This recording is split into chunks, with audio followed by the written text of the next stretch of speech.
रौप्य नगरी कटक सहर हेउछि सांस्कृतिक प्राणकेन्द्र।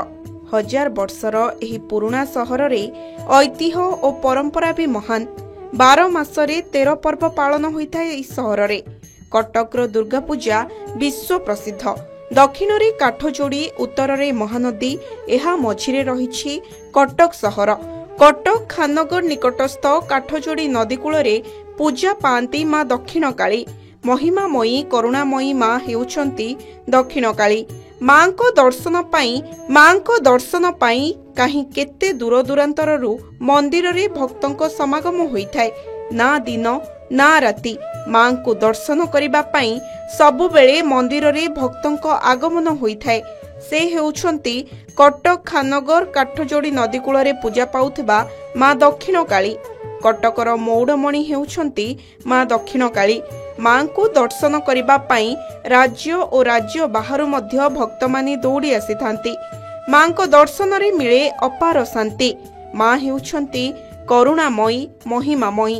शह शह वर्ष पूर्वरु मां एही काठजोड़ी नदी कूल रे पूजा पाई आसुछंती। 1957 मसीह रे मां को मंदिरर नवीकरण करा जायतिला। 15 वर्ष हेलानी तो आम आसुचु बाबा मोर आसु मु भी आसे सब वर्ष सब बेले प्रति शनिवार आम आसुचु। माँ बहुत आशीर्वाद अच्छी। गोटे गोटे बहुत दिन तले गोटे इनसीडेंट होता तो आसूची कहीपर कि बहुत भल लगे। न आसिले भल लगे शांति लगे। आसिले दिनटा जमी गोटे सप्ताह जमी पूरा भलरे गला भाया लगे। ये फिलिंग्स आते जहाँ पचे कटक थी मैंने जमी माँ को मंदिर आसी। प्रत्येक दिन प्रातः 5टारे मां को जय मंगला आलती होइथाय। एहा परे मांकर महास्नान खिचुड़ी धूप परे पहड़ खोली थाए। परे परे मां को रीतिनीति पूजार्चना आलती यथा समय रे अनुष्ठित होइथाय। पहड़ खोलिबा परे मां को भक्त माने दर्शन करिबा सह मां को करुणा लाभ करिथांती। प्रत्येक दिन मां को दर्शन और पूजार्चना करिबा पई मंदिर रे भक्तों को भीड़ देखिबा को मिलिथाय। प्रत्येक शनिवार दिन मंदिर रे शह शह भक्तों को भीड़ देखिबा को मिलिथाय। मां को आलतीर रहिछि स्वतंत्रता। सप्ताहर 7 दिन रे मां 7टी बेसरे सज्जित होई भक्तों को दर्शन देइथांती। आमर मंदिर पूजा वर्ष को सब वर्ष पूजा मंदिर भल भल जो पूजा पद्धति जो होची दशहरा गोटे, बासुदुर्गा पूजा गोटे, काली पूजा गोटे, तापर आमर नाम जन्मदिन गोटे, मां का जन्मदिन होची अक्षय तृतीया। यही समय बड़ आकार पूजा पत्र हुए आ 100 आलती भी हुए। सब पूजा अलग हिसाब से करा जाए। मां का जन्मदिन मां का हिसाब से पूजा कर। दशहरा को दशहरा, बासुदुर्गा पूजा बासुदुर्गा हिसाब से घट बस तिथि पूजा तिथि जिन मार्जन जो हवा कथा सब कराए। कि काली पूजा गोटे नुआ स्वतंत्र थाए। काली पूजा माँ को काली पूजा गोटे काली दर्शन थाए ताकि आम तो पाद दर्शन भी कहूँ। जमी राधा पाद दर्शन काली पाद पाद दर्शन करेंगे से दिन पूरा पाद दर्शन करेंगे। कि पाद दर्शन कर वर्ष को 300 वर्ष कि वर्ष को गोटाए दिन काली पूजा पर दिन गोटाए घंटा मात्र दर्शन करेंगे। गोटे घंटा दर्शन करेंगे।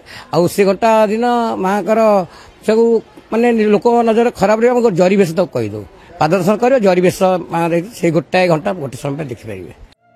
मां दक्षिण काली मंदिर को आसिबाकु हेले कटक स्थित खाननगर को आसिबा पाई पड़िबो। खाननगर निकटस्थ नेताजी बस टर्मिनाल निकटरे रहिछि मां दक्षिण काली मंदिर।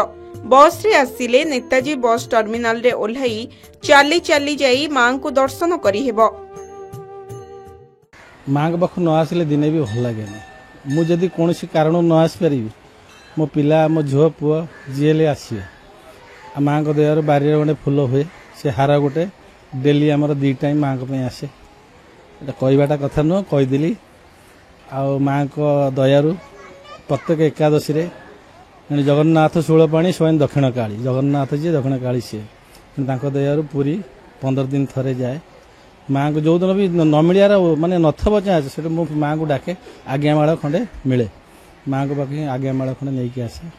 से सौभाग्य आउ बिना गति नहीं। मु जुआड़े भी जाए माँ को डाके माँ को डाके जुआड़े भी जाइए माने विजय होती द्वारा किसी बंद नहीं। मां दक्षिण काली मंदिर रे प्रति वर्ष विभिन्न पूजारे स्वतंत्र रीतिनीति अनुଯାयी पूजार्चना करा जायथाय। मां को जन्मदिन, काली पूजा, बासंती दुर्गा पूजा रे मंदिर रे पूजार्चना आडंबर रे पालन करा जायथाय। काली पूजारे मंदिर रे भक्तंकर अधिक भिड़ देखा मिलता है। काली पूजार परदिन मां को पाद दर्शनर भक्त माने सौभाग्य लाभ पाई थांती। वर्षकरे एही गोटिए दिन गोटिए घंटा पाई मां को पाद दर्शन करिबा पाई सौभाग्य मिलिथाए। मांकर करुणा अपार। भक्त माने शुद्ध मन और भक्ति भावरे मां को निकटरे मनस्कामना कले एहा पूरण होइथाए बोली भक्त कहते। मां को नहीं अनेक भक्तंकर अनेक अनुभूति रहिछि। शह शह वर्ष पूर्व यही काठजोड़ी नदी कूल माँ दक्षिणकाली पूजा पाई आसुचंती। मांकर भक्तिमय और आध्यात्मिक परिवेश भितर मांकर आळतीर गोटे स्वतंत्रता रही। सप्ताह 7 दिन मां को 7टी बेशरे सज्जित करा जाए। आ 7टी बेशर महात्मा भिन्न भिन्न जे दर्शन करिछि सिए जानिछि। कटकरू भिडियोग्राफर नृसिंह विभु प्रसाद स्वाई रिपोर्ट के न्यूज ओडिशा।